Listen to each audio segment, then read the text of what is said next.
Мой знакомый устроился охранником в какую-то небольшую лавочку, спустя пару дней поведал о тамошних порядках. Хозяин лавочки своих работников называл без стеснения рабами, а нескольким женщинам предлагал за доп. Плату в 1000 рублей с ним переспать. По словам некоторых женщин, кто там долго работает, такое издевательство длится уже года 3, но кроме слов ничего никогда не было, поэтому они не особо обижаются. От слов к делу. Этот хозяин одной недавно устроившейся девушке, которой и 20 не было, предложил скататься в его коттедж, та согласилась. В машине он ее изнасиловал, задушил, отвез в свою однушку, где расчленил, части тела выбросил в 3 разных местах города.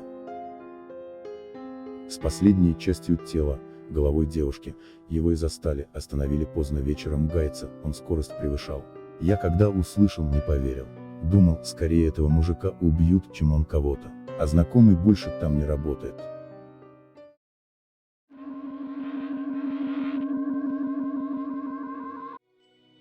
Я сова и часто ложусь спать под утро. Где-то час ночи был, ставлю чайник на кухне, и раздается стук в окно, живу на 1 этаже. Молодой, стеснительный или застенчивый парень просил открыть двери домофона, спросил квартиру, с предлогом, что девушке хочет сделать сюрприз. Позвонил в мою квартиру. Я открыла двери. Но вот балда, даже и не запомнила его. На завтра я узнаю, что в квартире нашего подъезда произошло убийство. Девушке отрезали конечности, руки с ногами, видимо, расчленить хотел. Сюрприз так сюрприз, а личность убийцы не установили. Полиция ходила, всех опрашивала, я сказала, что ничего не знаю, мне до сих пор за это стыдно.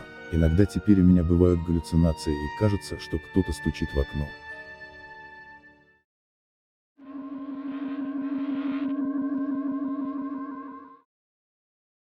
Работаю в парикмахерской до сих пор, несмотря на то, что пришлось пережить. Коллега стригла девушку лет 16, та вроде ушла довольная.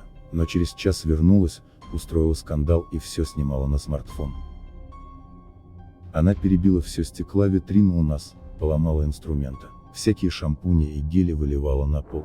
В такой истерике она бросалась на всех, поскользнулась на полу с ножницами в руке. При падении воткнула ножницы коллеге в грудь, а сама разбила голову об кафель.